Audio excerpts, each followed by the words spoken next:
She was only 14 when she entered the palace. She walked in with clothes that felt too heavy for someone her age.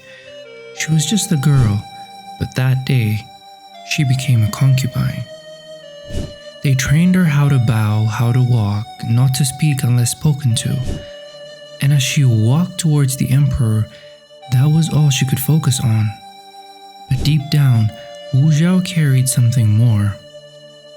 She grew up reading books, and so she could write poems, recite history, and debate ideas.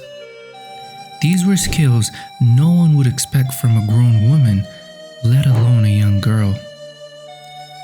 Those skills would manage to catch the emperor's eye, but it was Wu Zhao's ability to lie, seduce, scheme, and murder that would make her the first and sole female ruler of China.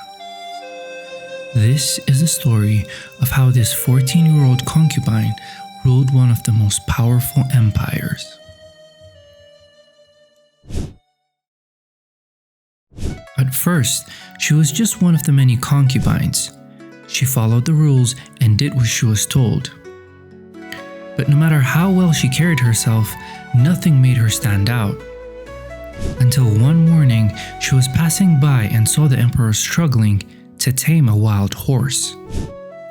Then Wu Zhao stepped forward, she bowed and offered her help.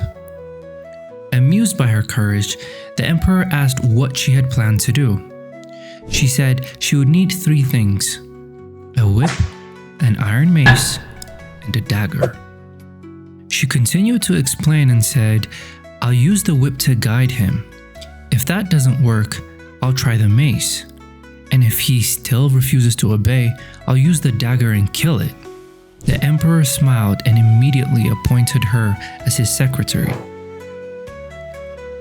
This wasn't just a promotion though. This meant she had access to official documents. She sat in on state matters. She listened, read, learned, and began to understand how it all worked, how decisions were made, how power moved from one hand to the other. Her curiosity and her ambition quietly grew. Maybe she didn't know it yet, but she wanted to be emperor. The emperor and Wu Zhao were very intimate, even more so now that she's his secretary. He came to rely on her more and more. Others only saw her as a concubine, which was the perfect cover for her rising ambition. No one would even suspect she was seeking power, and so Wu Zhao continued to satisfy the emperor in bed and quietly made her connections outside. But then suddenly, disaster struck. The emperor died. In ancient China, after the emperor's death, there was a tradition that his wife, the empress, along with all his concubines, had to leave the palace. Wu Zhao was not immune to this because no one saw her as the secretary. She was just a concubine in everyone's eyes.